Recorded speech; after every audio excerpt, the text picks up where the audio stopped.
Buongiorno, buongiorno, ben ritrovati con Focus TG. Una tragedia nel veneziano, a Malcontenta, un appartamento in fiamme, è morta una donna di 67 anni soffocata dal fumo, si chiamava Chiara Pasquale. Andiamo in diretta da Ilaria Marchiori con Sandro Ponchio per la parte tecnica. A te Ilaria.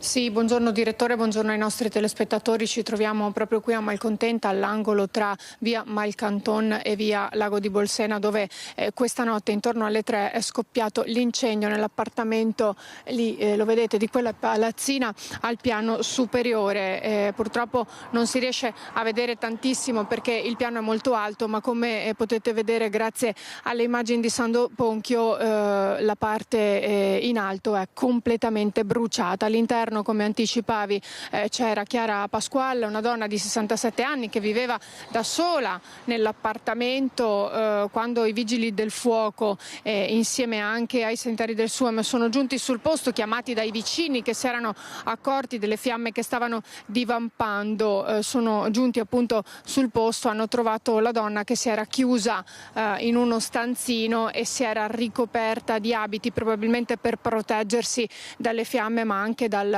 fumo che stava divampando appunto insieme alle fiamme, per cercare in tutti i modi di trovare un po' di respiro, cosa che non è stata, perché quando sono arrivati ormai era troppo tardi e la donna non ce l'ha fatta. Con tutta probabilità la causa è stata un cortocircuito, ora sarà da capire da dove è scaturito.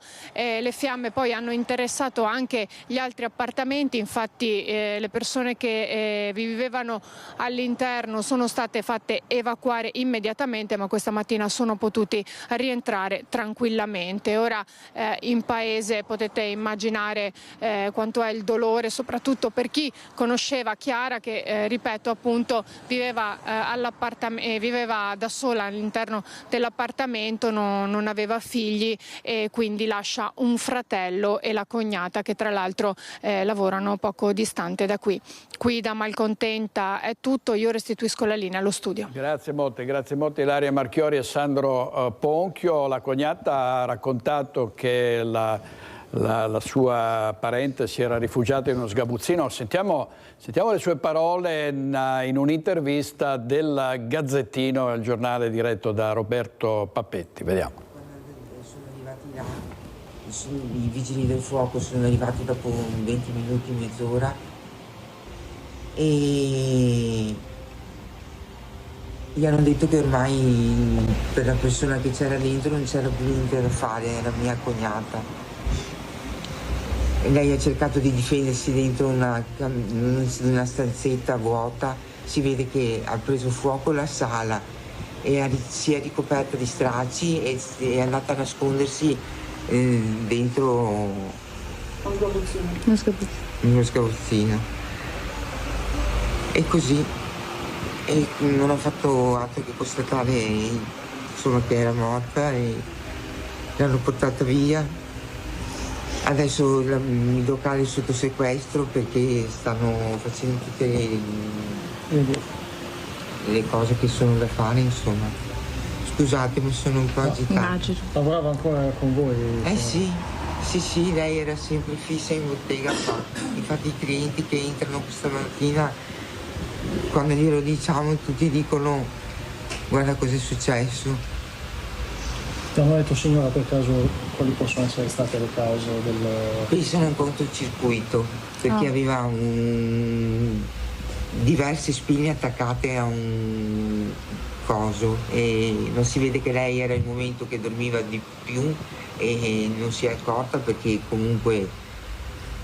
Ma perché è scoppiato nel piena notte allora? Sì. Ma è nella stanza da letto o No, in sala? In sala, lei dormiva in divano. Okay. Sì, certo. E quindi è scoppiato là, ma sono venuti giù anche i mattoni del soffitto, non so, cioè vuol dire che era tanto che bruciava.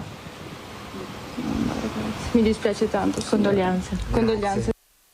Allora questa era la cognata della vittima nell'intervista dei colleghi del Gazzettino. Tra poco ci collegheremo con il nostro inviato a Borca di Cadore per la colata di fango e detriti spaventosa che ieri ha ricoperto tutta l'Alemagna, ha semisommerso molte abitazioni, tante persone sono rimaste intrappolate per ora. Adesso si sta lavorando per liberare la strada statale che collega Tai di Cadore a Cortina d'Ampezzo. Vediamo il servizio realizzato ieri da Christian Arboit, poi sentiremo le novità nel collegamento con Fabio Fioravanzi. Vediamo.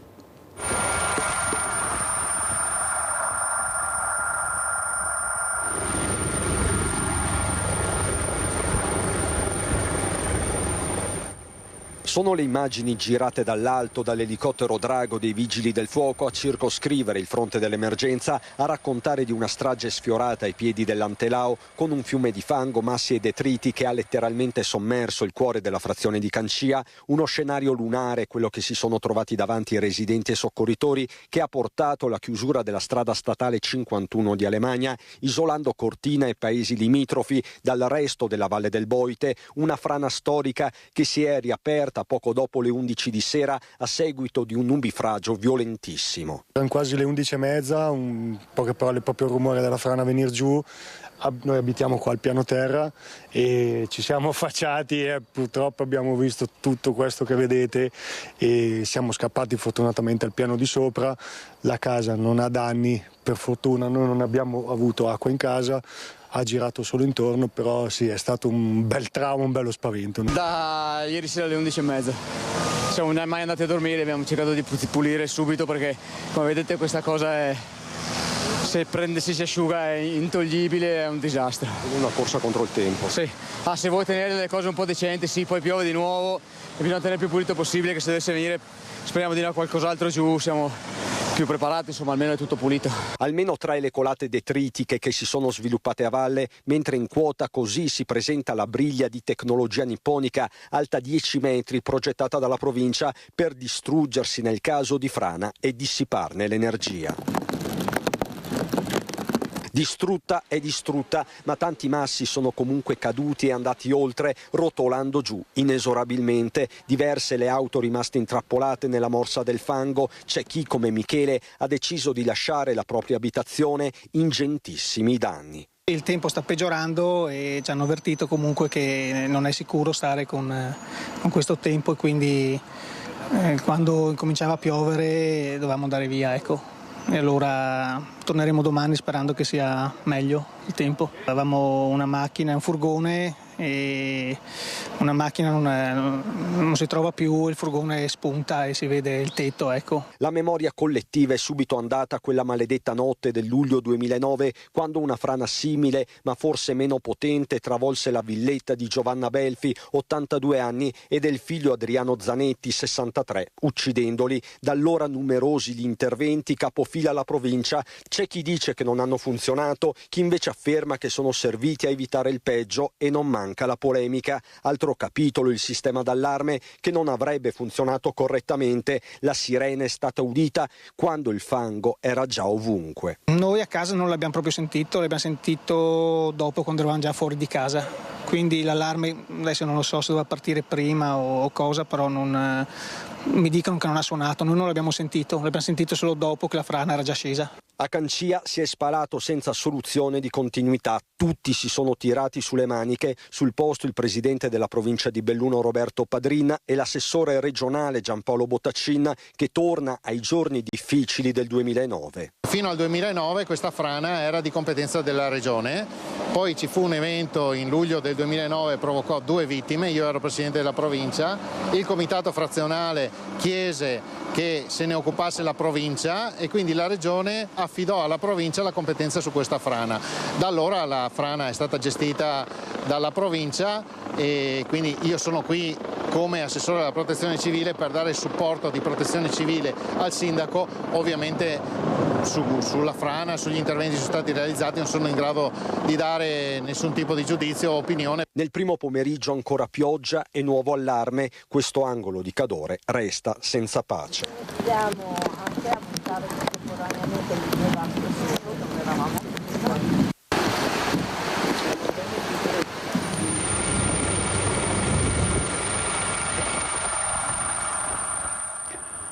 Ovviamente anche altre province del Veneto sono state colpite dal maltempo, non solo il Bernunese, la Marca, anche il Vicentino, il Padovano. A Lonigo grossi danni provocati da una bomba d'acqua e da raffiche di vento fortissime. Andiamo da Luisa Bertini e Simone Squarcina.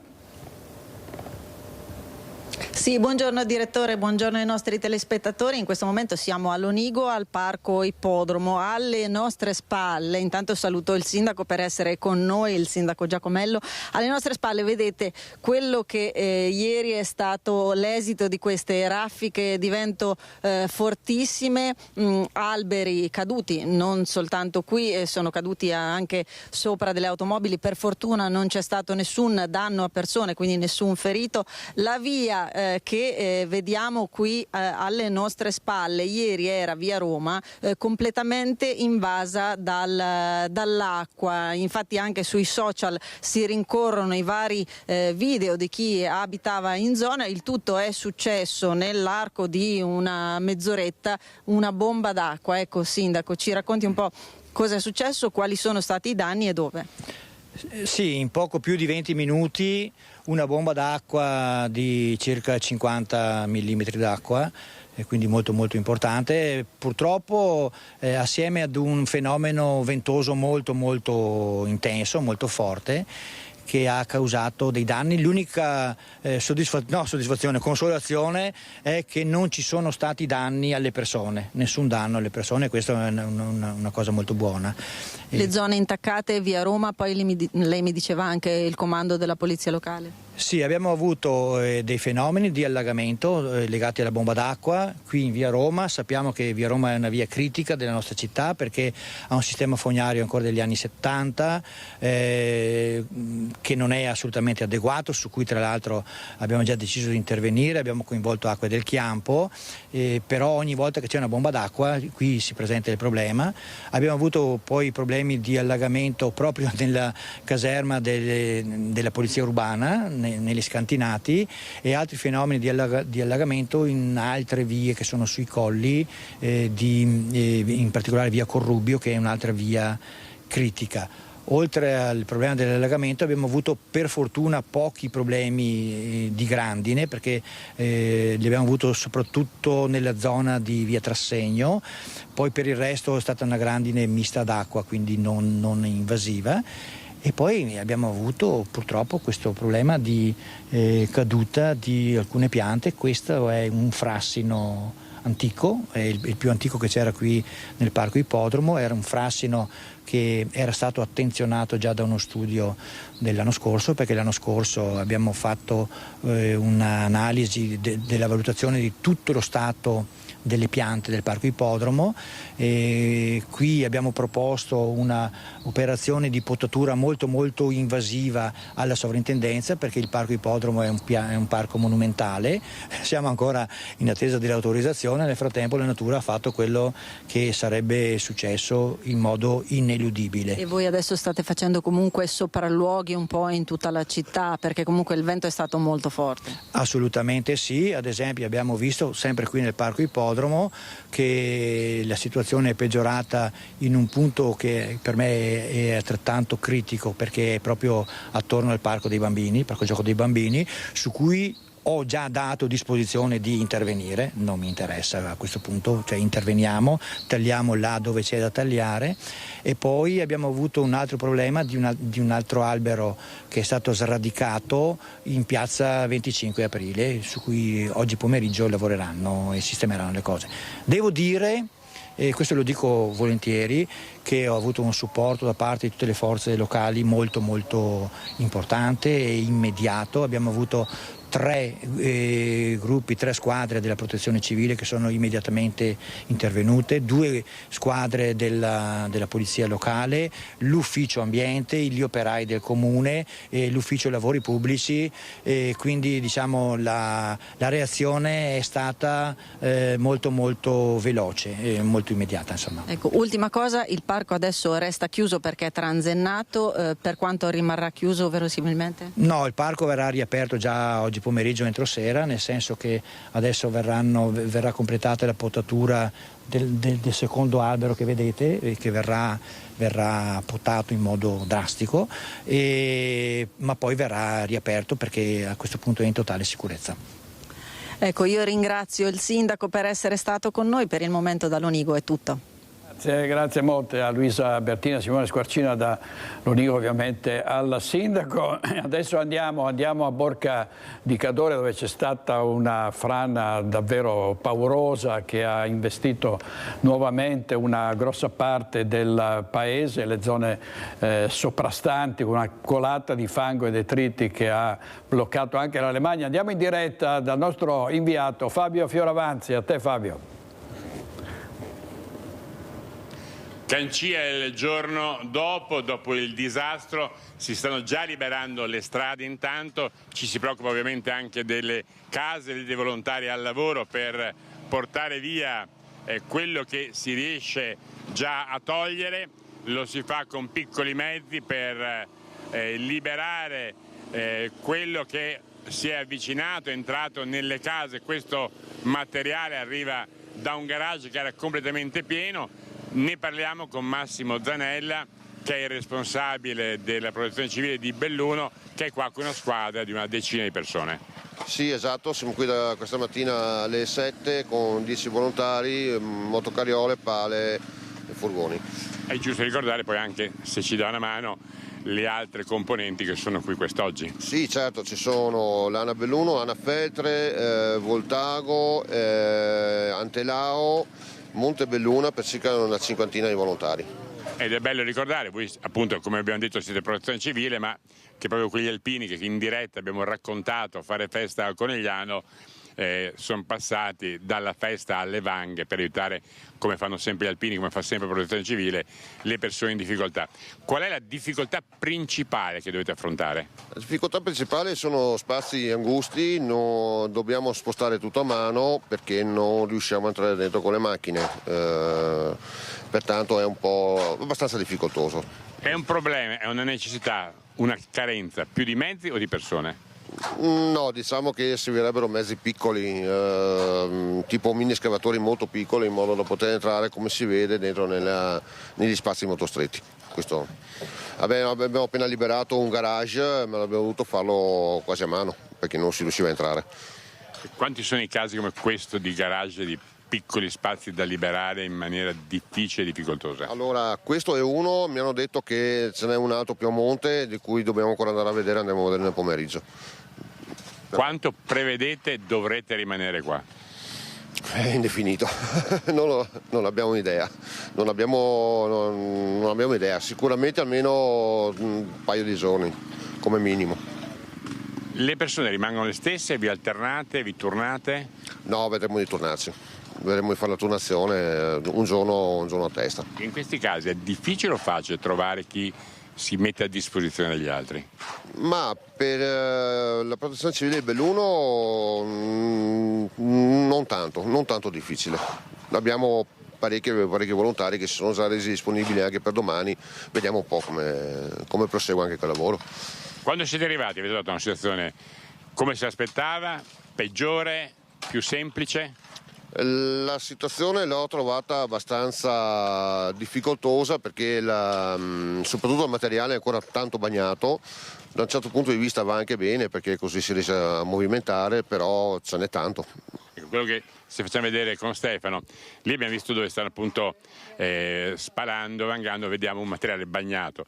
Se ci spostiamo dove però va ad asciugarsi, poi il fango, quello che è praticamente trasforma tutto quanto in cemento e poi spostare una volta che si è solidificato diventa molto molto difficile. Adesso in questo istante c'è abbastanza caldo, se il sole scalda e secca questi detriti diventa cemento. Sì, quasi cemento, sì. Dopo. E in quei casi a quel punto come si può intervenire? Con picconi. Non ci sono, non lo saprei neanche io come fare. Le era mai capitato una situazione di questo genere? Sì, ma non in queste condizioni, non così vasta come portata. Allora, Abbiamo parlato appunto con Massimo Zanella, il responsabile protezione civile di Belluno. La frana di Cancia è stata data in gestione dalla Regione Veneto su richiesta degli abitanti di questa frazione di Borca alla provincia di Belluno. Ci sono proteste, perplessità sul funzionamento dell'impianto di monitoraggio, perché le sirene non si sono sentite o sono sentite molto tardi, troppo tardi, dopo che la frana era partita. Poi c'è la questione della quantità, perché a Cancia, all'abitato, sono arrivati 20.000 metri cubi di detriti, ne vedete una piccolissima parte, qui le strade erano già liberate, ma 30.000 si sono fermati in quelli che sono stati creati come spazi per accumulare questi detriti. Ci si domanda perché 20.000 però hanno passato le barriere e sono arrivati in paese. Se si è pensato male allo spazio o se non ha funzionato, cosa si può fare? Poi c'è il problema del futuro, perché è successo già per la seconda volta, ricordiamo nel 2009 addirittura, purtroppo tragicamente con 2 vittime, quindi è da pensare al futuro di questa frazione e sono temi che abbiamo affrontato appunto con chi adesso ha la responsabilità di questa frana, e su questo vi saluto facendovi ascoltare quello che ci ha risposto il presidente della provincia di Belluno, Roberto Padrini. La situazione è sempre abbastanza complicata, perché è chiaro che c'è tantissimo materiale da togliere, soprattutto stiamo cercando, e sono state liberate ormai quasi tutte le case, c'è il problema della statale 51 delle Magna che al momento è ancora chiusa. La questione dell'allarme, si lamentano i cittadini che non l'hanno sentito, ha suonato tardi e non ha funzionato.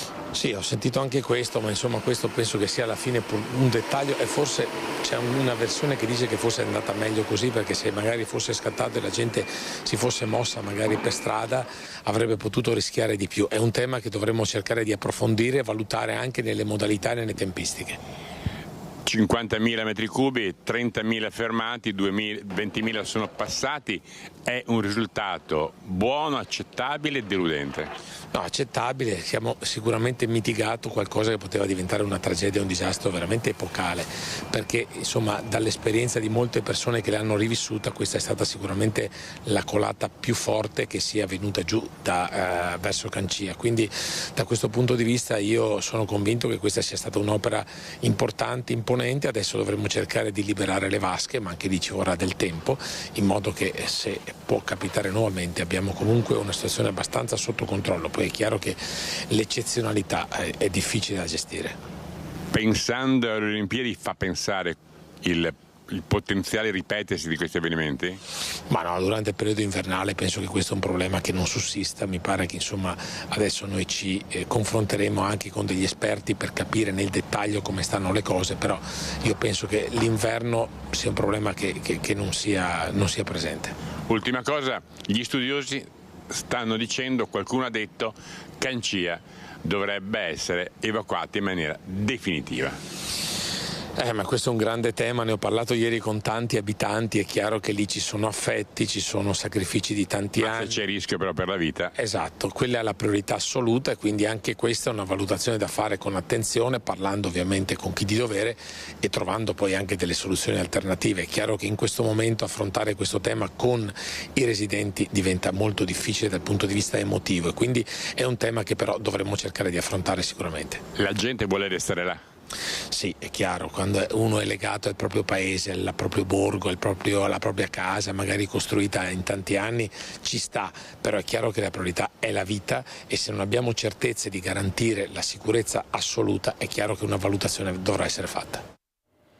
Grazie a Fabio Fioravanzi e a Stefano Bozzi, il nostro operatore che è lì proprio dentro questa colata di fango e detriti da ieri mattina. C'era stato anche ieri il nostro inviato Christian Arboit. Maltempo anche a Padova, in provincia di Padova. Andiamo a Selvazzano in diretta da Valentina Visentin con Federico Cibotto, il nostro operatore. A te Valentina. Sì, buongiorno direttore, noi siamo nel parco di Villa Cesarotti a Selvazzano Dentro in compagnia del sindaco Claudio Pironi. Intanto alle nostre spalle vedete uno degli effetti del forte vento e del nubifragio che si è abbattuto ieri anche sul Padovano. Molti gli alberi che sono state le principali vittime di questa ondata di maltempo che ha colpito un po' tutta la provincia, ma diciamo che a farne le spese è stata soprattutto la città e la parte ovest, quindi il comune di Selvazzano dove siamo noi in questo momento. Dicevamo una forte pioggia iniziata intorno alle 4 del pomeriggio e soprattutto tanto vento, tant'è che sono state decine gli interventi dei vigili del fuoco per la rimozione di alberi che si sono spezzati e rami che sono caduti. Qui noi siamo nel parco insieme al sindaco anche per fare un bilancio di quello che dei danni che ci sono stati a Selvazzano per quanto riguarda il patrimonio arboreo. Sì, innanzitutto siamo sereni perché non ci sono stati danni alle persone e questa è la cosa più importante, e forse una o due auto, da quello che ho capito ad oggi, qualche piccola ammaccatura da qualche ramo che è caduto. Però ci sono stati dai 15 ai 20 alberi ad alto fusto che sono stati rovinati, come quello alle nostre spalle, e siamo intervenuti immediatamente nel pomeriggio fino a tarda serata ieri, sia con i dipendenti del comune, con i vigili del fuoco, con la polizia municipale, con la protezione civile. Anche 2 assessori e sottoscritto ci siamo dati da fare per, grazie all'aiuto di alcuni cittadini, tagliare degli alberi che erano in mezzo alla strada e riuscire a metterli intanto in sicurezza alla viabilità e riporre i pezzi di tronco nel marciapiede. Oggi, domani, nei prossimi giorni staremo a tagliare tutto questo materiale e poi quindi a portare via tutto quanto è ancora depositato nei marciapiedi. Stiamo facendo la mappatura di quanto è successo anche nei parchi e nei giardini, perché ieri sera abbiamo dato priorità alle strade, ai marciapiedi, alle case, quello che si vedeva, e alle scuole. Anche stamattina i vigili del fuoco sono intervenuti in una scuola che è in sicurezza, ma per tirare giù alcuni rami che erano a penzoloni, che erano troppo in alto per poterli raggiungere. Devo ringraziare alcuni cittadini che ieri, quando siamo usciti, erano con noi nelle strade, sia per liberare qualche pozzetto da cui non defluiva più l'acqua, e questo aiuta molto, sia per darci una mano a sgombrare le strade da rami, ramaglie e qualche tronco che purtroppo è caduto sulla strada, e grazie a loro siamo riusciti a liberare tutte le strade prima delle 20:30 di ieri sera, e questo è stato molto importante. E oggi, ripeto, abbiamo già chiesto ad Etra, che è già uscita, di fare tutto il lavoro di pulizia, di spazzatura, e quindi stanno lavorando nel quartiere Danovi oggi, e poi ci sarà via Scapacchiò a Selvazzano e via via tutte le altre strade sino alla zona artigianale, ma ci vorrà del tempo. Mi permetto di fare un appello ai cittadini: se hanno molto sporco sui marciapiedi davanti a casa, di stare attenti a camminarci sopra, perché ci sono tutte le inflorescenze, i fiori, le foglie che rendono pericoloso il spostarsi sopra i marciapiedi, e quindi se riescono casomai di dare una pulita davanti a casa, proprio per non rischiare di scivolare. Oggi, domani, questi giorni noi tenteremo innanzitutto di rendere praticabili le strade, di pulirle, e subito dopo anche i marciapiedi, ma abbiamo bisogno di un po' di tempo perché sono più di 140 chilometri le strade e altrettanti marciapiedi. Grazie Sindaco. Dicevamo Selvazzano, ma anche la città di Padova colpita, con alcuni alberi caduti che hanno reso difficile la viabilità ieri sera. Il servizio, e poi la linea può tornare allo studio.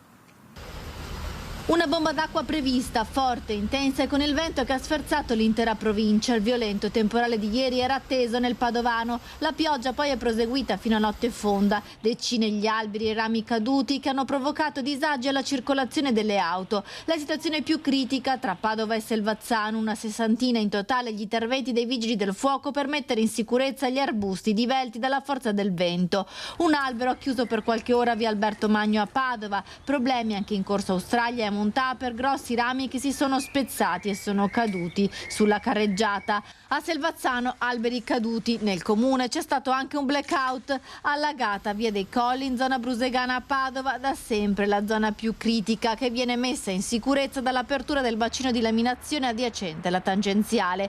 Qualche garage interrato, allagato in zona Arcella. Per fortuna non ci sono stati feriti e la situazione già in serata era tornata alla normalità.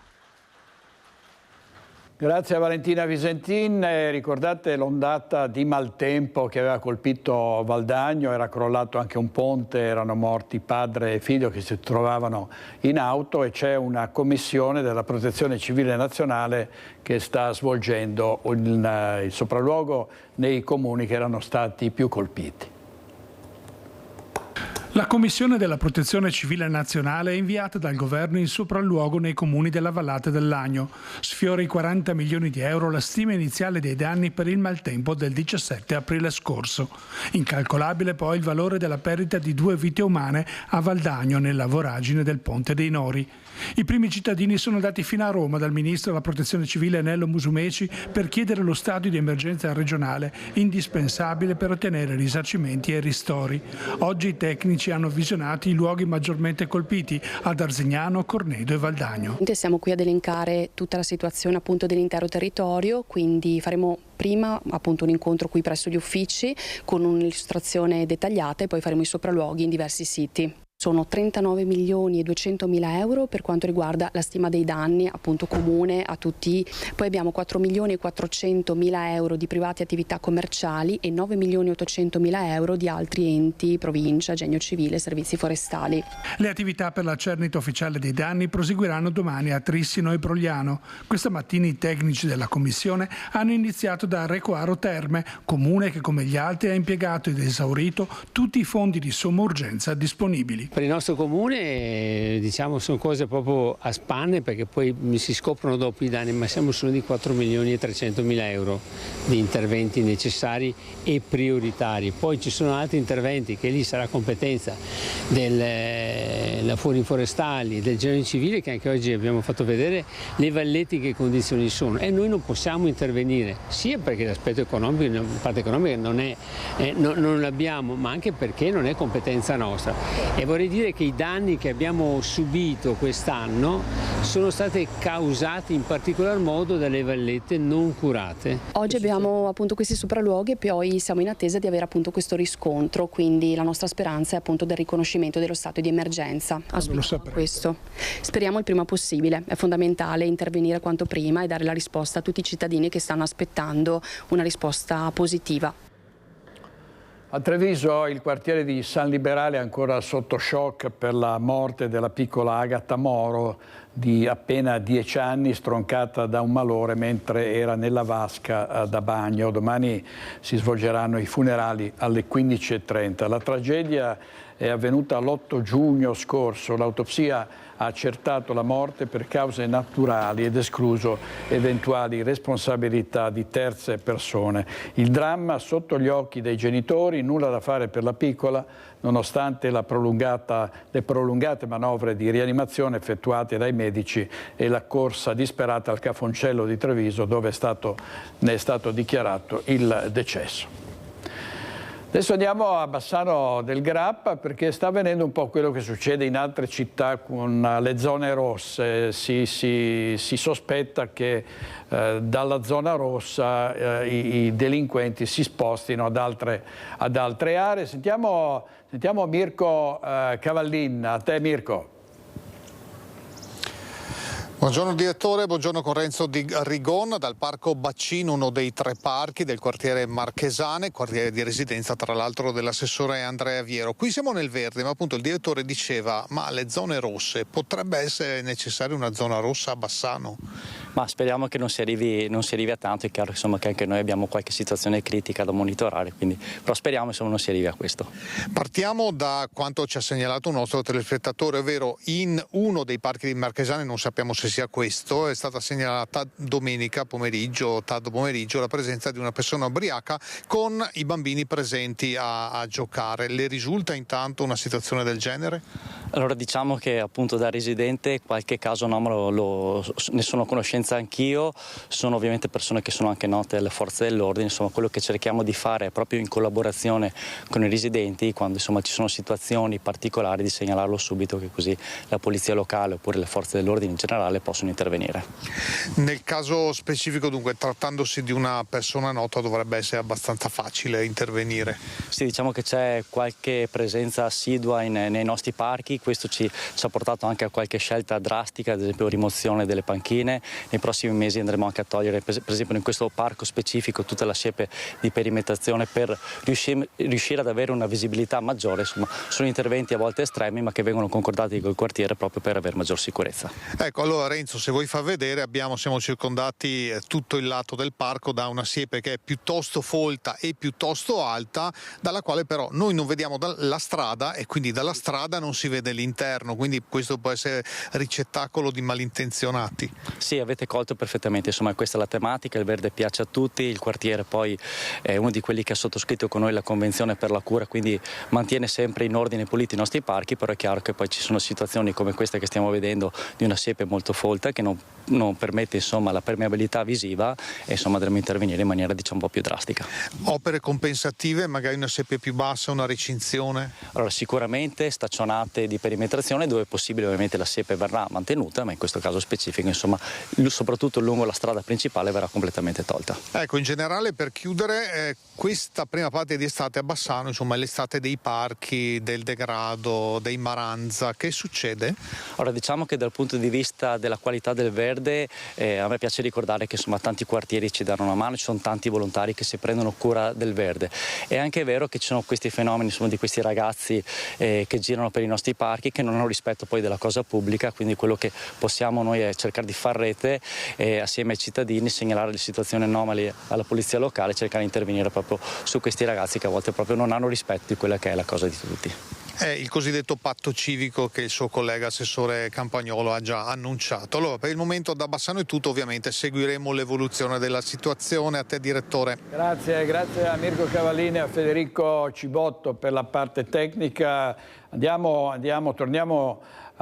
questo caso andiamo a Verona. La polizia locale ha scoperto un laboratorio artigianale dove venivano costruiti con la stampante 3D taser elettrici e tirapugni in fibra di carbonio che poi venivano venduti. 3 minorenni sono stati denunciati, la scoperta è stata casuale. Durante un controllo i vigili hanno fermato 2 giovani trovati con un tirapugni ed un taser elettrico. È stato poi accertato che gli oggetti erano stati costruiti con una stampante 3D in fibra di carbonio. I vigili hanno quindi perquisito la casa di un altro minorenne che custodiva altri 3 taser e 4 tirapugni che erano stati appena stampati.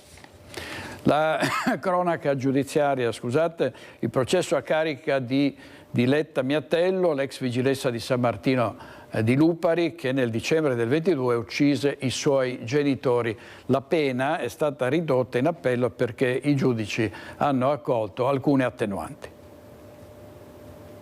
Uno sconto di pena di 4 anni e 6 mesi rispetto alla condanna inflitta in primo grado a Diletta Miatello, la 53enne che il 26 dicembre del 2022 massacrò i genitori nella loro abitazione di San Martino di Lupari. La Corte d'Appello di Venezia ha accolto le richieste di concordato presentate nelle scorse settimane, fissando la pena definitiva a 23 anni e 6 mesi di reclusione rispetto ai 28 stabiliti in primo grado. La difesa della donna aveva chiesto un azzeramento della pena per la malattia mentale diagnosticatale, ma alla fine è stata concordata solo la riduzione della condanna. L'ex vigilessa, che per anni aveva prestato servizio ad Asola, aveva ucciso i genitori in casa. La madre, Mariangela Sarto, 84 anni, colpita con un oggetto contundente mentre era a letto, è morta subito. Il padre, Giorgio Meatello, 89 anni, aggredito invece mentre era bloccato in divano dopo un intervento, è morto dopo 2 mesi di agonia a seguito delle ferite riportate. I rapporti tra Diletta Miatello e i genitori erano molto tesi a causa di continue richieste di denaro. La donna, dopo l'omicidio, aveva tentato la fuga in un motel poco lontano nel Vicentino, ma era stata arrestata. Da allora si trova nel carcere di Trento. In primo grado era stata condannata in sede civile anche ad un risarcimento di 100.000 euro alla sorella minore e di 15.000 euro alla nipote. Oggi in regia ci sono Italo Morao e Renato Capoia. Sempre andiamo avanti con la cronaca. L'omicidio di Bledar Deja, l'uomo che venne accoltellato da un giovanissimo che denunciò di essere stato vittima di violenze sessuali. Un percorso psicologico e una messa alla prova per l'assassino, allora minorenne, accusato di aver assassinato il suo molestatore. Il giovane, che da aprile si trova in una comunità protetta, rimarrà nella struttura per i prossimi 3 anni. Non tornerà in carcere, ma dovrà affrontare un percorso di recupero psicologico e lavori socialmente utili. È questo l'esito del processo penale sospeso per valutare la messa alla prova a carico del ragazzo minorenne al momento dei fatti, ma che oggi ha compiuto la maggiore età. Accusato di aver accoltellato a morte Bledar Dedia, il 39enne di origini albanesi, trovato morto la mattina del 21 gennaio del 2024 in un boschetto a Paderno del Grappa. Le indagini dei carabinieri, grazie anche alle telecamere di videosorveglianza della zona, avevano portato all'arresto del ragazzo, al quale era stata contestata anche la premeditazione. Ad incastrarlo i freni che lo avrebbero immortalato nella zona mentre si stava allontanando a piedi. Lungo quella strada aveva chiesto poi il passaggio ad un automobilista. Ma soprattutto non era passata inosservata ai militari dell'Arma la visita a cui il ragazzo si sarebbe sottoposto presso il pronto soccorso per farsi medicare un taglio tra il pollice e l'indice che gli stessi investigatori avevano ritenuto fosse stata provocata dal coltello usato per l'omicidio. Arma che non fu mai ritrovata.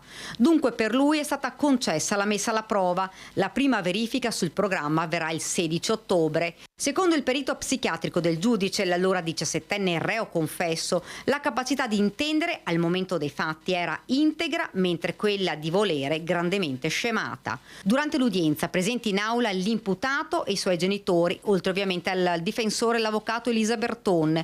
Il legale dei familiari della vittima, l'avvocato Guido Galletti, si riserverà un'azione civile attesa a risarcimento. Difficile per la famiglia di Bledar Dedia accettare che il ragazzo non sconti la pena in carcere. Può immaginare che ovviamente la sensazione perché poi i tecnici sanno il significato degli istituti processuali e sono perfettamente consapevoli di quelli che possono essere gli esiti di un procedimento. Anche di fronte al tribunale per i minorenni. La famiglia, ovviamente, la sensazione è quella di fatto di un'impunità. Una vicenda che aveva scosso la comunità di Paderno del Grappa. Servizio di Daniela Sizzia. Adesso vediamo alcuni titoli del Corriere del Veneto, la prima pagina del Corriere Online. Verona, l'osteria di sinistra nel mirino della banda nera, provocazioni al bancone, locandine strappate e bicchieri rotti, si chiama l'osteria ai Preti. Coppia infastidita dai bimbi del nido li perseguita con lancio di rifiuti, getti d'acqua e detersivo, giochi rotti. È successo nel Trevigiano. E poi Campedelli, ex coach nazionale iraniana: sento ancora le mie ragazze tutti i giorni, sono terrorizzate e io mi sento impotente. Drammatica, come sapete, la situazione della guerra tra Israele e Iran, con reciproci lanci di missili, utilizzo di droni, bombardamenti, vittime dall'una e dall'altra parte e l'impossibilità, almeno per ora, di arrivare ad una qualche mediazione. Torniamo alla cronaca, purtroppo alla cronaca e all'attività frenetica dei ladri in tutte le nostre province. Qui siamo a Cadoneghe, dove sono state prese di mira alcune abitazioni. Valentina Visentin. Entrano in azione nel cuore della notte, colpi veloci nelle abitazioni. La zona di Cadoneghe Vecchia nel mirino dei ladri nel fine settimana. 2 furti consumati e uno sventato grazie all'allarme. Quest'ultimo è avvenuto in via Rigotti, nell'abitazione del consigliere comunale, capogruppo della Lega, Franco Girardello.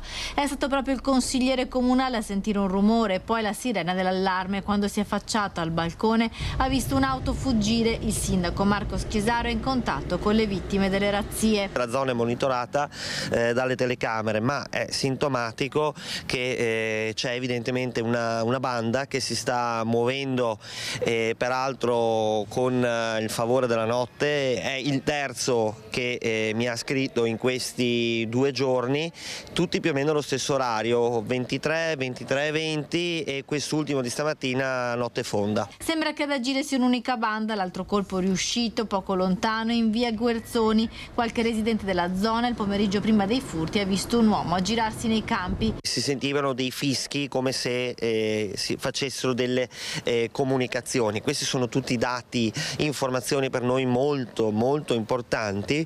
Invito tutti quindi a essere prudenti, stare attenti e informare immediatamente le forze dell'ordine, magari anche per nulla, ma è sempre importante collaborare con loro. Ho chiesto anche un'intensificazione appunto del monitoraggio, già comunque molto presente da parte della stazione qui a Cadoneghe. I carabinieri hanno intensificato i controlli dopo le denunce dei residenti, al vaglio anche le immagini di videosorveglianza delle telecamere comunali.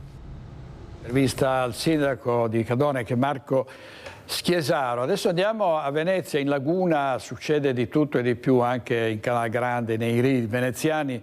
Questa volta a bordo di un barchino un giovane ha affiancato e danneggiato un mezzo alilaguna al termine di un alterco sul Motondoso e su una mancata precedenza. Il battello ha dovuto sospendere la corsa e far scendere i passeggeri in attesa di un mezzo sostitutivo. 2 colpi con l'ancora e il vetro va in frantumi. Il video ha fatto il giro dei cellulari di tutta Venezia. Siamo alle fondamenta 9. La discussione tra il conduttore di un barchino e un mezzo di alilaguna, iniziata dalle parti della Certosa, degenera fino a quell'atto conclusivo, sintetizzato giuridicamente come danneggiamento e interruzione di pubblico servizio, nella denuncia che i carabinieri del nucleo natanti del Comando Provinciale di Venezia hanno formalizzato al 29enne. La discussione sarebbe stata causata dal moto ondoso provocato dal mezzo alilaguna e pare anche da una mancata precedenza. L'episodio è avvenuto poco dopo le 19 di domenica. I carabinieri sono intervenuti all'imbarcadero ACTV delle fondamenta 9, dove il mezzo, con a bordo una quarantina di passeggeri provenienti dal Lido, aveva attraccato a seguito del danneggiamento. Le indagini e in particolare la visione delle immagini dei sistemi di videosorveglianza presenti in zona hanno permesso di identificare il presunto responsabile e formalizzare la denuncia. Servizio di Filippo Fois, sempre a Venezia è stato fermato dalle forze dell'ordine un uomo che aveva infranto, non a Venezia, a Chioggia, aveva infranto a testate il vetro di un pronto soccorso, del pronto soccorso di Chioggia. Protagonista un giovane con meno di 30 anni che, lamentando mal di denti, era arrivato in stato di alterazione senza voler fornire le proprie generalità. A fronte della proposta di un primo intervento con trattamento antalgico, il paziente aveva sulle prime dato l'impressione di voler lasciare la struttura, per poi tornare verso il triage colpendolo con una testata e infrangendolo. Nessun contatto tra il personale e la persona che ha dato in escandescenze, che è stata fermata dall'intervento tempestivo delle forze dell'ordine. Qui siamo per la serie aggressioni all'ospedale, al personale ospedaliero, no? Ma non passa giorno senza che medici e infermieri vengano aggrediti da questi energumeni. E a Venezia una giovane è stata salvata da un violento pestaggio dal capo gabinetto dell'autorità portuale. Stefano Bonaldo racconta il suo intervento in pieno giorno in Sestiere di Santa Croce, con l'amarezza di chi non ritiene più sicura la sua città. L'intervista è di Filippo Fois. Trovo che sia una cosa assolutamente allucinante, nel pieno del giorno, perché era quasi poco prima di mezzogiorno, in una calle che poteva essere trafficatissima, in una zona assolutamente trafficata da cittadini e turisti.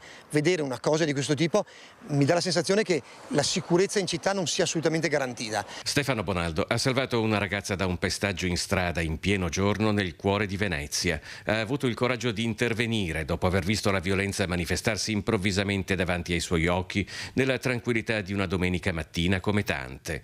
Poco dopo aver notato un uomo sulla Trentina e una ragazza di una decina di anni più giovane rincorrersi, ha sentito delle grida molto forti provenire da una calle. Sono entrato in quella calle e ho visto pochi secondi dopo quella che è stata la scena, una delle scene più brutte alla quale abbiamo mai assistito in vita mia, cioè di lui che si accaniva contro questa donna, questa ragazza, e lei riversa a terra e lui la prendeva a calci al corpo e alla testa.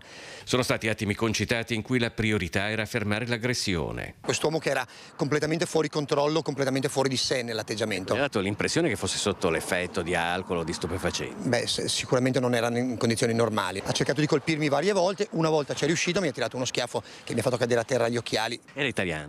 entrambi italiani, secondo me entrambi veneziani. A quel punto la confusione aveva attirato altre persone e l'aggressore ha deciso di desistere e darsi alla fuga. Stefano Bonaldo, che di professione è capo di gabinetto del presidente dell'autorità portuale, si è lanciato all'inseguimento in contatto con le forze dell'ordine. In una calle vicina a quella dove è avvenuta l'aggressione ha trovato delle transenne che delimitavano un cantiere, una zona di cantiere, ha cercato di sradicarne, di sgarcionarne una per tirarmela addosso. A quel punto la situazione è cambiata, nel senso che lui ha cominciato a correre molto velocemente per scappare da me. L'aggressore è fuggito, ma a questo punto non dovrebbe essere difficile identificarlo. Nel frattempo sul posto erano intervenuti i carabinieri e i sanitari che hanno preso in cura la ragazza. Da veneziano particolarmente innamorato della mia città e sempre convinto che la città fosse un posto in cui la qualità della vita e la sicurezza fossero dei paradigmi inviolabili, trovo che sia una cosa assolutamente allucinante. A Campo San Martino c'è sul Brenta una spiaggia detta la spiaggetta della morte, perché ci sono già state delle disgrazie, nonostante cartelli che invitano a non mettere a repentaglio la propria vita. Molti continuano a frequentarla e soprattutto a tuffarsi nel fiume. Sentiamo Vanessa Banzato. La proposta è molto semplice, è quella di inibire l'entrata.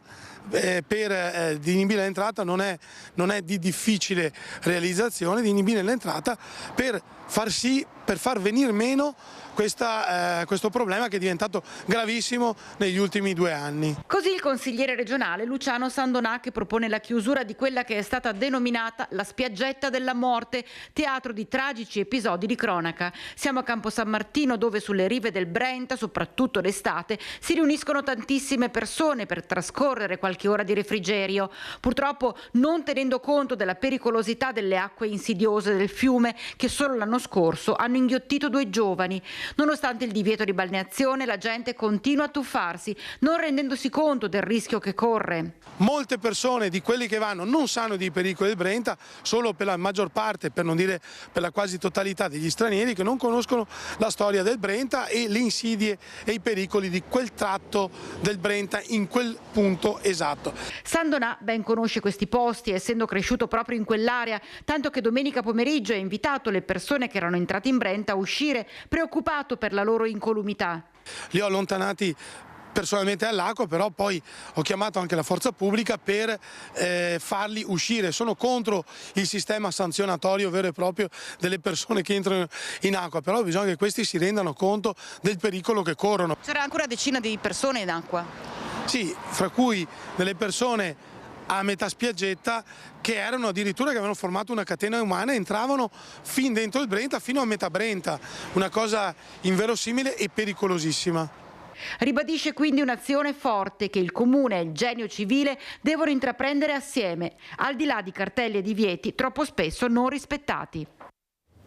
Consigliere regionale Luciano Sandonà al microfono di Vanessa Banzato. Adesso vediamo il processo ad una coppia accusata di stalking, minacce alle maestre e danni ad un asilo di Quinto di Treviso. Il motivo? I piccoli alunni facevano troppo rumore. Il vociare dei bambini li avrebbe molestati al punto da mettere in atto da aprile del 2022 al giugno dello stesso anno atti persecutori nei confronti dell'amministratrice e legale rappresentante di un micronido di Quinto. La coppia protagonista, moglie e marito, è così finita a processo per i ripetuti atti vandalici sulle strutture e per le molestie che avrebbero inflitto anche ai danni di alcune operatrici. I 2 coniugi, difesi dall'avvocato Michela Sabatini, entrambe 55enni, devono rispondere, oltre che di stalking, anche di getto di cose pericolose. Sull'uomo, invece, anche un'accusa di danneggiamento. Servizio di Elena Dal Forno, un anziano è stato trovato senza vita nella sua casa di Valdobbiadene, il suo cane l'ha vegliato per molte ore e ieri in Alpago la tragica fine del 67enne di Nervesa morto durante una escursione. Anche in questo caso il suo piccolo amico a 4 zampe è rimasto a lungo vicino al corpo. In due angoli diversi del Veneto, nel giro di poche ore, si sono consumate due tragedie che raccontano però l'amore e la fedeltà che i cani dimostrano nei confronti dei loro padroni. Un affetto smisurato che non conosce confini. A Valdobbiadene, in un appartamento di via Roma, Luigi Daldin, 78 anni, è stato trovato senza vita nella sua abitazione. A lanciare l'allarme sono stati gli assistenti sociali del comune, preoccupati per il suo silenzio e impossibilitati ad accedere all'abitazione. Prima dell'arrivo dei vigili del fuoco, un medico e un'infermiera del SUEM sono riusciti, grazie all'aiuto di un vicino e a una scala a pioli, ad arrampicarsi fino a una finestra del bagno al primo piano. Una volta entrati, si sono trovati davanti a una scena struggente. Accanto al corpo dell'uomo, ormai privo di vita da diverse ore, c'era il suo cagnolino fermo al suo fianco. Non abbaiava, non si muoveva, vegliava, con una pazienza e una fedeltà che hanno toccato il cuore di tutti i presenti. Nessun rumore, nessuna richiesta d'aiuto, solo l'attesa silenziosa, forse la speranza che il suo amico si svegliasse. Poche ore dopo, un'altra scena analoga si è consumata sui monti di Chiesta al Pago. Walter Affori, 67 anni, residente a Nervesa della Battaglia, è stato trovato senza vita in una raduna a Pian dei Tac. Anche lui, stroncato da un malore, si è accasciato mentre era in compagnia del suo pastore boemo, ed è stato proprio il cane a lanciare l'allarme abbaiando quando due giovani escursionisti si sono visti venire incontro l'animale agitato lungo il sentiero del Guslon.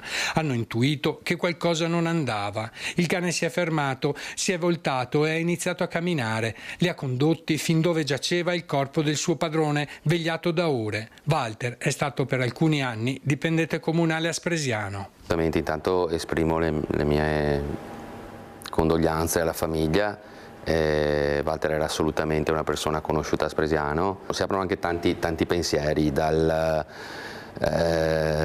fatto che la montagna è sempre insidiosa al fatto che gli animali davvero sono i migliori amici dell'uomo, perché certo. È incredibile anche questa cosa del cane che è andato in cerca di aiuto. In entrambi i casi la morte è arrivata in silenzio, ma non in solitudine. Quei due uomini non erano soli, accanto a loro c'erano i loro amici più leali, silenziosi custodi di un amore incondizionato. Non hanno potuto salvarli, ma li hanno accompagnati fino alla fine e oltre, attendendo forse che qualcuno arrivasse, testimoniando così un legame che va ben oltre le parole. Che animali straordinari, cani, il servizio di Nicola Marcato. La politica, il centrodestra in Veneto in vista delle regionali aumentano da più parti le sollecitazioni a trovare una soluzione a una lunga ormai vicenda della candidatura a presidente della regione del Veneto, terzo mandato sì, terzo mandato no. Alberto Stefani, segretario regionale della Lega, ha perso la pazienza, ha detto intanto andiamo avanti e decidiamo le candidature. Ne parliamo con il vice sindaco di Treviso, Alessandro Manera, c'è con lui Elena Dal Forno. A te Elena. Sì, buongiorno direttore, buongiorno a tutti i telespettatori. Siamo qui con il vice sindaco Alessandro Manera proprio su questo direttivo che è stato convocato ieri dal segretario Stefani. Ha detto lui: scaldiamo i motori, intanto andiamo avanti noi. Sì, io non c'ero al direttivo, quindi me lo dite voi. Beh, insomma, è una cosa che si fa normalmente, prima o poi avremo anche le elezioni, mi sembra che la data ultima sia a novembre, quindi siamo nei tempi corretti. È chiaro che la segreteria regionale deve iniziare a mettere giù le possibili liste, dobbiamo ancora capire chi sarà il candidato, e quindi a quel punto ci sarà tutta una rosa di nomi su cui il partito punterà. Mi sembra di aver capito saranno 2 o / 3 liste, quindi la rosa di nomi per la provincia di Treviso sarà 27 persone, però devono ancora dirci niente, vediamo cosa succederà. Tra l'altro lei e il sindaco Conte siete comunque inseriti tra i papabili possibili in queste liste. Beh, a parte tutti e due è impossibile, perché altrimenti... Ma beh, no, è chiaro che soprattutto il sindaco ha una grande visibilità, è una grande risorsa per il partito, e quindi è chiaro che il suo nome venga fuori praticamente ad ogni elezione, ma questo è frutto del suo grande lavoro e della visibilità che ha preso in questo periodo, visibilità positiva, perché altrimenti non avrebbe i voti, e del grande risultato che abbiamo avuto a Treviso sia nel 2018 che nel 2023. Per quello che riguarda me, ho fatto 2 elezioni consecutive, diciamo fare la terza sarebbe un po' complesso, anche perché ho promesso nel 2023 ai cittadini di avere un certo ruolo, le elezioni europee mi avrebbero consentito di avere un ruolo compatibile, mentre le elezioni regionali no, e quindi è una valutazione che devo fare in maniera importante, soprattutto col partito, col sindaco, con i cittadini e con tutti quelli che mi hanno dato la fiducia. Ecco, Stefani parla di 1000 gazebo, di 3000 tesserati in più, di una Lega che comunque cresce nel territorio al di là del candidato e al di là anche di questo terzo mandato. Vice Sindaco, qual è il suo pensiero in merito? Beh, noi cresciamo quando facciamo dei dibattiti veri su politiche vere. E questo devo dirlo, e questo bisogna ringraziare veramente il segretario Stefani, che ha rotto anche certi tabù. Parliamo di ambiente, di digitalizzazione come siamo qua oggi, ma di tanti altri temi. Chiaro, la sicurezza era il nostro cavallo di battaglia, o l'immigrazione, però ormai la nostra società è poliedrica, noi dobbiamo parlare di tutto, gli amministratori lo fanno normalmente, il segretario Stefani è stato un sindaco, perché è stato per 5 anni sindaco di un paese di medie dimensioni, quindi sa che devi parlare di tutto, di urbanistica, di edilizia e anche di quello che è il sociale, e quindi giustamente noi tocchiamo questi temi e giustamente la gente ci dà riscontro. Terzo mandato sì, terzo mandato no. I tempi sono strettissimi, Vice Sindaco. Sì, qui bisogna capire, e io non le conosco esattamente, le dinamiche parlamentari, soprattutto le norme parlamentari per l'approvazione di un decreto del genere, che poi penso deve essere convertito in legge, quindi con la firma del Presidente della Repubblica, quindi veramente non conosco i tempi, considerando che c'è la pausa estiva. È chiaro che noi abbiamo il cavallo di razza per eccellenza, che è il governatore Luca Zaia, però sono anche norme che poi vanno su tutto il territorio nazionale e hanno degli equilibri politici molto complessi, perché l'abbiamo visto in questo periodo, quanti sono espressi in una direzione, quanti sono espressi nell'altra, di entrambi gli schieramenti politici. Però bisognerebbe anche capire chi candidano gli altri, perché parliamo sempre di quello che viene nel centro-destra, il centro-sinistra, diciamo, c'è il gioco della torre a chi buttano giù. Noi abbiamo una torre ricca, ne abbiamo uno, diciamo, abbiamo un re in questo momento in questa torre, speriamo rimanga, ma in caso ci sono tanti candidati molto bravi. Ecco, questa è la situazione a Treviso. Per la sinistra si parla del ex sindaco di Treviso, proprio Manildo. Vedremo se sarà così. Ti restituisco la linea, direttore, da Treviso, e grazie per la linea. Grazie a te Elena dal Forno con l'operatore Tommaso Migotta. Andiamo in pubblicità, pochi minuti e torniamo subito.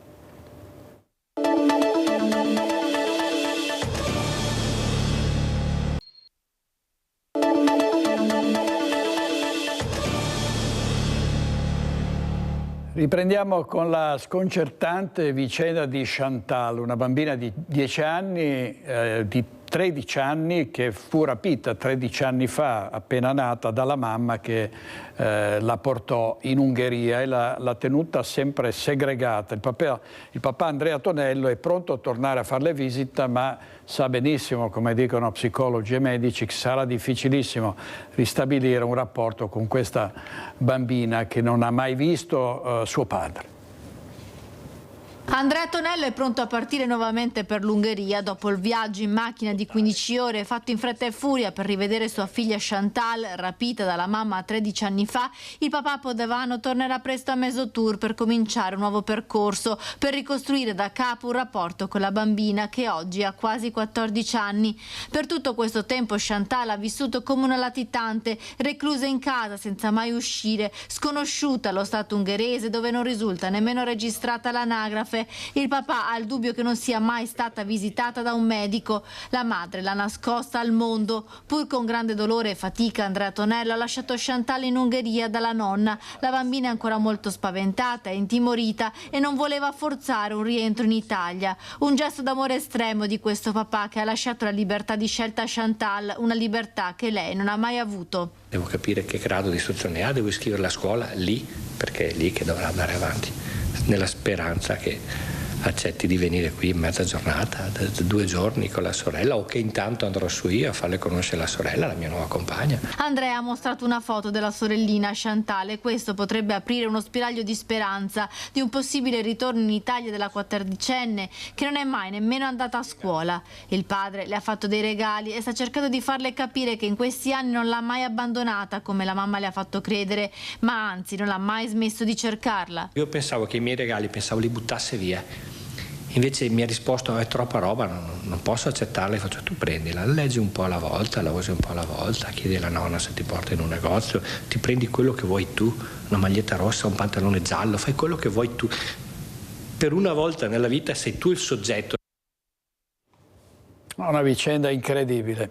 Vediamo la drammatica situazione della guerra tra Iran e Israele. Vediamo uno dei tanti titoli, quello di Repubblica. Su Repubblica Online vedete, questo è Tel Aviv con una grossa fumata nera. In Israele dice: ucciso in Iran il nuovo capo di Stato Maggiore Ali Shadmani. Teheran risponde: colpito il quartier generale del Mossad vicino a Tel Aviv. Intanto Trump ordina una riunione nella Situation Room, riunioni che finora non hanno dato alcun esito. Anche al recente G7 in Canada non si è cavato un ragno dal buco, e c'è anche un padovano bloccato con la famiglia a Teheran. La CGIL di Padova ha lanciato l'allarme e chiede che la Farnesina si mobiliti per farlo rientrare. Un cittadino italiano di origine afghana residente a Padova, Aftab Shinwari, è attualmente bloccato in Iran con la sua famiglia a causa dell'escalation del conflitto con Israele. Lo rende noto la segreteria della CGIL padovana, che riferisce che il 36enne, originario dell'Afghanistan, è da parecchi anni residente in Italia e in possesso della cittadinanza italiana e si trova a Teheran perché, dopo oltre un decennio di impegno e sacrifici, sembrava finalmente giunto il momento di riunirsi alla moglie e ai suoi 4 figli, tutti cittadini afghani, per portarli in Italia. Una situazione ulteriormente aggravata dal fatto che uno dei figli soffre di gravi problemi renali e necessita di urgenti cure mediche non disponibili in loco. La richiesta di visti per i familiari, riferisce la CGIL padovana, era stata presentata all'ambasciata italiana a Teheran e da 10 giorni circa se ne attendeva il rilascio, ma l'attacco di Israele all'Iran ha complicato la situazione. Noi facciamo appello alle istituzioni di comunque vigilare e di dare, come dire, la possibilità non soltanto agli italiani di ritornare, ma anche ai familiari a seguito. Torniamo alla politica, le elezioni regionali. Il nome dell'ex sindaco di Treviso Giovanni Manildo non mette d'accordo il Partito Democratico. Da Padova arriva una lettera dei circoli che sostiene Vanessa Camani, capogruppo del PD in regione. Anche il centrodestra sta navigando a vista in attesa di conoscere il destino della questione del terzo mandato. L'argomento scalda le chat delle varie segreterie provinciali. La scelta del candidato alle regionali del PD sembra destinata ad un percorso tortuoso. La svolta decisiva, o meglio, l'indirizzo da seguire, potrebbe arrivare da una direzione regionale che il Partito Democratico starebbe organizzando. Intanto il nome dell'ex sindaco di Treviso, Giovanni Manildo, sembra dividere invece che unire. Ai no della parte veronese del partito c'è anche il disaccordo di Padova. Nella provincia euganea ben 35 segretari di circolo hanno scritto una lettera alla segretaria Schlein, al segretario regionale Martella e alla segreteria provinciale per sostenere la figura della capogruppo in regione Vanessa Camani. Un nome, quello di Camani, già ventilato in passato e che aveva ricevuto anche l'appoggio dell'ex sindaco di Padova Flavio Zanonato. Dalle segreterie nessun commento ufficiale, così come dalla diretta interessata che comprensibilmente vuole rimanere fuori da eventuali polemiche. La sua figura però è autorevole, piace a parte del territorio padovano. Se nel centro-sinistra la scelta del candidato alle regionali è ancora in alto mare, nemmeno il centrodestra naviga in acque sicure. Il governatore Zaia però non sembra preoccupato dello stallo della situazione sul terzo mandato. Credetemi, veramente non la sto seguendo e penso che sia di competenza strettamente del Parlamento. Il governo si è già espresso, con la forza politica e maggioranza relativa di questo Paese, che è Fratelli d'Italia, e altre forze politiche si sono espresse. Adesso cercheremo di capire quali sarà il proseguio di tutte queste dichiarazioni. Della questione del terzo mandato dipende anche la definizione della data delle elezioni regionali, al momento fissate per l'autunno 2025, ma a questo punto della partita per entrambi gli schieramenti la priorità è trovare un candidato che metta d'accordo tutti. Ovviamente ne abbiamo parlato anche ieri sera a Focus. Sentiamo cosa ha detto una delle ospiti, cioè Francesca Bressanin del Partito Democratico. Tornarci ciclicamente, davvero riavviando un teatrino, mi dispiace dirlo, ma veramente patetico, che io non ricordo non ho memoria dall'epoca, credo, di Ruby Rubacuori. Ecco, forse con Ruby Rubacuori abbiamo raggiunto lo stesso livello veramente di pessimismo, ecco, rispetto all'atteggiamento della classe politica. Quello che è evidente, e molto brevemente, nei partiti di maggioranza è che non sono d'accordo su nulla. La Lega è terrorizzata dal perdere il candidato presidente della regione, Fratelli d'Italia spinge perché il consenso pretende il presidente, sanno benissimo che l'unica soluzione che hanno è avere il Zaia. È l'unico che può risolvere la situazione, e così tengono in scacco un'intera regione e senza, secondo me, il dovuto rispetto nei confronti dei cittadini che hanno diritto di sapere quando si va a votare e che cosa si intende fare per i cittadini veneti, ma me lo si dire anche nei confronti delle altre forze politiche che comunque sono in campo per una competizione elettorale. Il Partito Democratico, insieme ai partiti di coalizione, prosegue, diciamo, la propria attività di discussione al suo interno per individuare la figura più corretta a svolgere questo ruolo rispetto alla competizione elettorale che ci auguriamo essere in novembre. Adesso voglio dire, Zaia è ricorso addirittura al Consiglio di Stato per farsi dire con una cosa che sapeva già, che la legislatura può durare 5 anni. Non di... Francesca Bressanini ieri sera a Focus. Andiamo a Conegliano, c'è Federico Fusetti in questo servizio. 4 taser sono in arrivo nella città del Cima, che è il primo comune della Marca ad acquistarli. Verranno utilizzati dalla polizia locale. Conegliano è la prima città della provincia di Treviso che doterà di taser i propri agenti della polizia locale e ormai manca veramente poco. Intanto anche Mogliano e Treviso stanno mostrando interesse. Conegliano ha già completato l'addestramento del personale e sono stati formati anche 2 agenti che faranno da istruttori per i colleghi.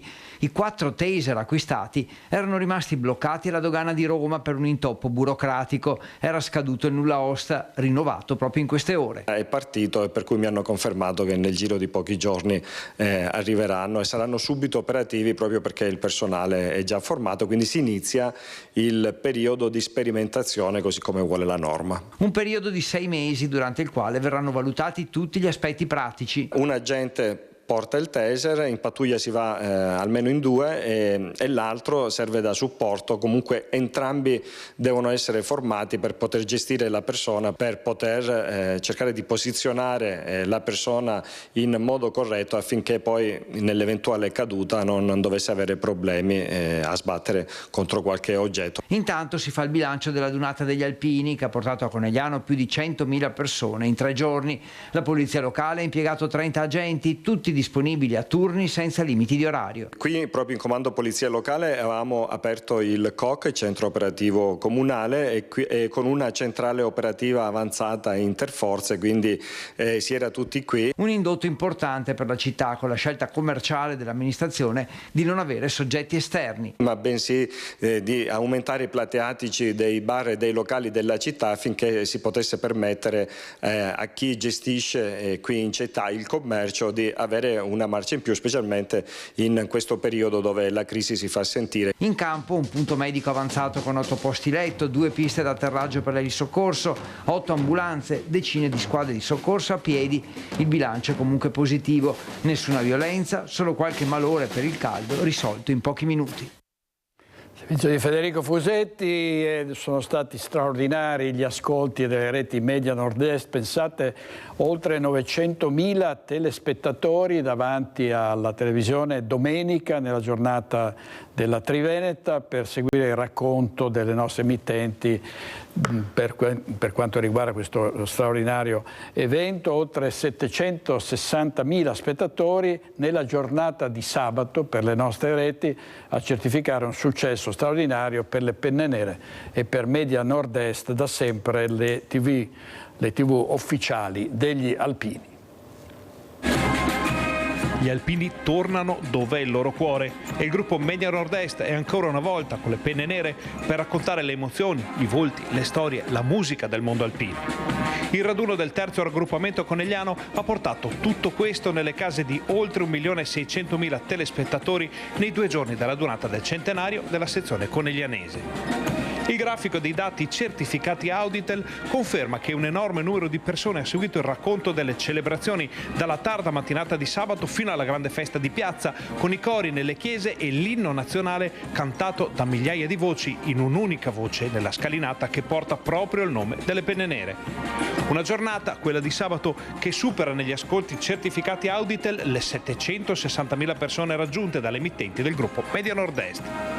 Domenica mattina poi tutti davanti alla TV, già prima dell'ammassamento ufficiale per la sfilata, con una curva di ascolti altissimi dal passaggio delle prime sezioni fino al gran finale con la consegna della stecca agli alpini di Gemona, organizzatori della prossima Triveneta.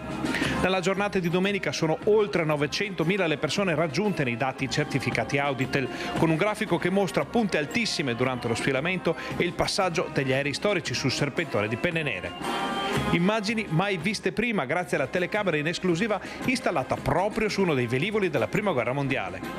Spettacolo e cuore, musica e ricordi, impegno e condivisione dei valori hanno rinnovato ancora una volta il sodalizio fra le Penne Nere e il gruppo Media Nord-Est, con il sigillo della fiducia e dell'affetto dei telespettatori che hanno deciso di premiare nuovamente l'impegno di chi da sempre porta nelle vostre case lo spirito dell'alpinità, le storie, la vicenda umana e storica degli alpini. Sentiamo cosa hanno detto ieri sera sugli alpini Alberto Villanova e Michele Toaldo. Con l'inno cantato sulla scalinata degli alpini, è stata veramente una grandissima emozione, devo dire, anche per chi non portava il cappello. Ieri eravamo tutti alpini, veramente è stata una giornata calda, ma non solo dal punto di vista della temperatura, c'era il calore degli alpini che ha invaso la città e che è stata veramente una cosa indimenticabile.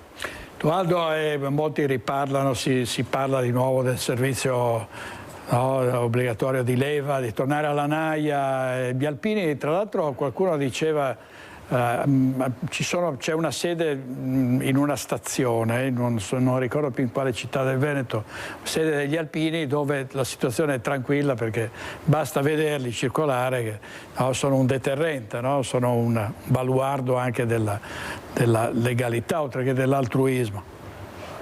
Pino rappresenta l'animo veneto al 100%, quindi massimo rispetto e massima ammirazione per tutto quello che fanno gli alpini come associazione anche all'interno proprio di attività comunali, perché se non ci fossero gli alpini, prima parlavamo della protezione civile, attenzione, ci sono anche gli alpini, quindi al di là della valenza del corpo militare che è enorme per noi, soprattutto veneti, ma bisogna ringraziarli sempre per quello che fanno in tutti gli aspetti della vita quotidiana della nostra collettività. Così Michele Toaldo è presidente del Consiglio Comunale di Montebellune, Alberto Villanova presidente dell'intergruppo Lega Lista Zaia in Consiglio regionale. Andiamo in pubblicità e torniamo subito.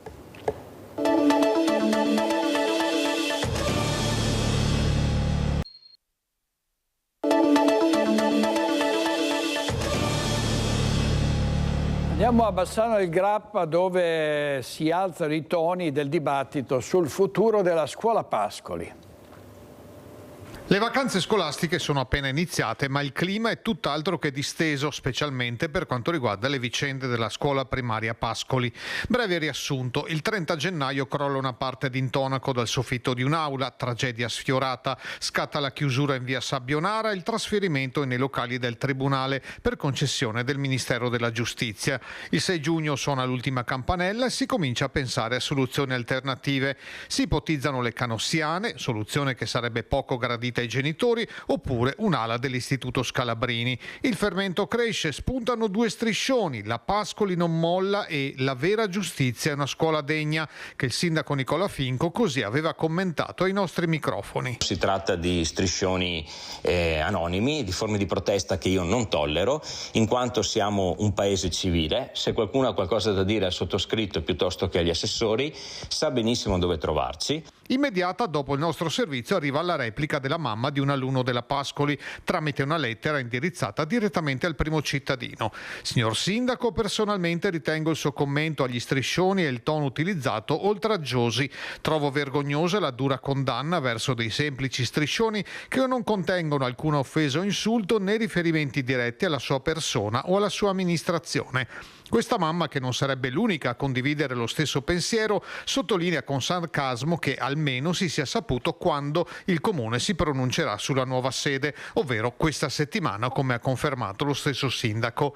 Abbiamo il diritto di sapere, continua la lettera, dove andranno i nostri figli a settembre. Hanno diritto le famiglie della futura classe prima di essere rassicurate e supportate in questo nuovo cammino, per ora caratterizzato da forte incertezza.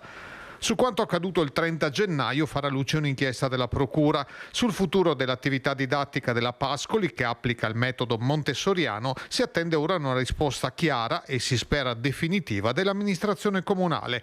Il 10 settembre è dietro l'angolo e la campanella suonerà di nuovo. Ma dove? Servizio di Mirko Cavallin. Sempre a Bassano, degrado e bivacchi al parcheggio della stazione ferroviaria. La segnalazione da una nostra telespettatrice indignata. Parcheggio della stazione di Bassano, da una nostra telespettatrice è arrivata la segnalazione di degrado e in effetti guardate cosa abbiamo trovato. Oltre a bottiglie di plastica gettate qua e là tra i veicoli in sosta e lungo la recinzione in un punto pure di velta, oltre a sacchi di immondizia abbandonati, oltre alla vegetazione sterpaglia che crescono selvaggiamente ovunque, oltre alle scritte che imbrattano i muri dell'edificio che ospitava un tempo il magazzino ferroviario, abbiamo anche i resti di bivacchi allestiti in punti ben distinti, coperte, cartoni, bottiglie, c'è un ombrello, c'è un vasetto di sottaceti ancora intatto, c'è persino uno stendino per la biancheria, per non parlare dell'odore tremendo che si avverte. Tutto questo a ridosso del centro storico di Bassano, biglietto da visita di certo non eccellente per chi arriva in treno in città, perché non è necessario entrare nel parcheggio a recuperare l'auto per rendersi conto del degrado in cui versa l'area. Chiunque dal marciapiede può notare come il sito, seppur frequentatissimo da chi vive e lavora in largo Parolini, in realtà sia totalmente dimenticato da chi dovrebbe tutelarne il decoro. Operatori del comune di Venezia hanno tagliato alcuni alberi in strada del Rigo a Mestre, ma se alcuni residenti hanno accolto con favore questo intervento, altri hanno protestato.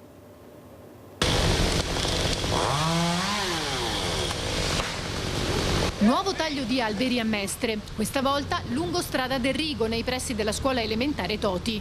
Operazioni che però non sono state gradite da alcuni residenti della zona. Mi viene da piangere a vedere, veramente, osceno. Non si può mettere un cartello dopo 2 giorni e tagliare.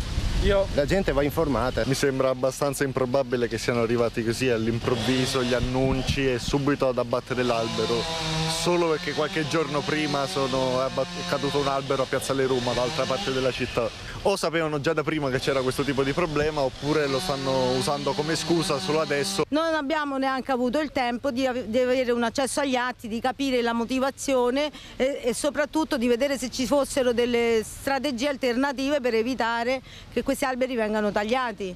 Anche perché qualche anno fa le persone di questo viale avevano chiesto di verificarli e avevano detto che erano sani. Poi c'è stato l'evento della caduta dell'albero in Piazzale Roma e quindi adesso gli alberi sono risultati improvvisamente ammalati. Io sono sicura che loro hanno fatto il loro lavoro e che questi alberi sono realmente malati, lo spero per loro. I timori sono quelli che si voglia cementificare. Lo scopo è molto oscuro, perché appunto, come diceva Sabrina, qua si parlava di un parcheggio, quindi insomma.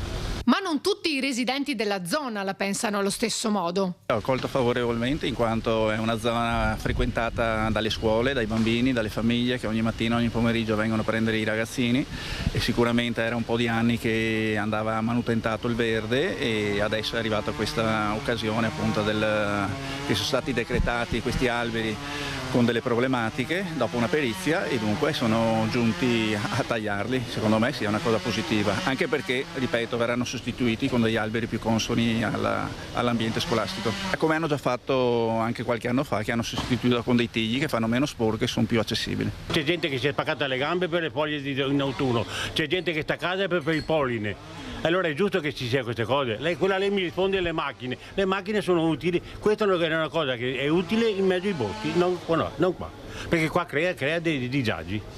Purtroppo a maggio ci sono metà scuole elementari che stanno a casa dei bambini perché sono allergici al polline. Poi hanno detto che poi non è che li sostituiscono con delle piante diverse, cioè qui carpini. Il verde resterà, quindi non c'è nessun problema, non vedo perché questa gente reclami tanto per un albero che butta giù, insomma.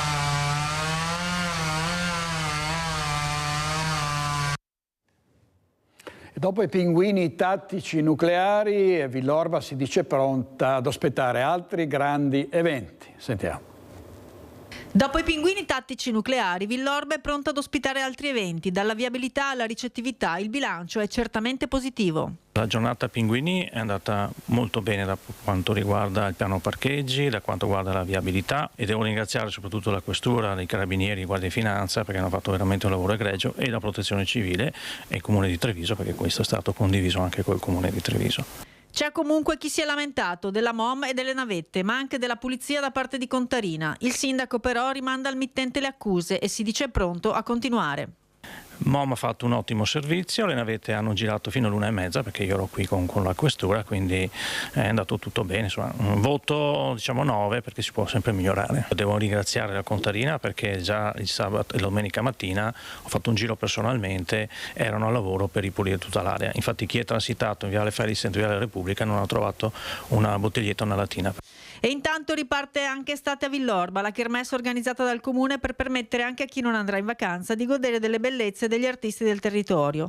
Dal 21 giugno, giornata internazionale della musica, al 23 agosto, l'area del parco di Villa Giovannina risuonerà di esibizioni dal vivo, performance di giovani emergenti e talenti locali, in un percorso lungo 13 appuntamenti che includerà anche cinema e teatro, ingresso gratuito e un'unica sede per essere più sostenibili. Sono tutti eventi che in qualche modo continuano un po' quello che è il percorso dell'inverno, ovvero cercare di dare una vetrina, dare un palcoscenico a giovani talenti, cercare di portare messaggi che avvicinino tutti i generi e tutte le persone, soprattutto tutte le età, chiaramente con un occhio di riguardo soprattutto a quella fascia di età di giovani che è difficile da captare. Il 22 giugno allo skate park di Carità torna invece Park Carità, giornata dedicata allo sport e alle culture urbane giovanili, con gare di skateboard anche federali, ma anche letture degli amici della biblioteca. L'obiettivo è ridare spazio ai giovani, che però ne devono anche avere cura. Il cuore vero di tutte queste attività è la partecipazione delle ragazze e dei ragazzi anche nella fase proprio di costruzione dell'evento, tant'è che è da 3 mesi che ci raduniamo quotidianamente quasi, e in questo sta diventando sempre di più uno spazio riqualificato, luogo di partecipazione soprattutto giovanile, ma in dialogo con la comunità intera. Un parterre del Roi stasera a Focus, gli ospiti Fabio Bui, Stefano Dall'Agata, Alessio Morosin, Leonardo Padrin, Giuseppe Panna, Pietrangelo Pettenò, Rosa Poloni e Stefano Valdegamberi. È tutto per questa edizione di Focus TG, grazie ai nostri registi Italo Morao e Renato Capoglia, e buona giornata.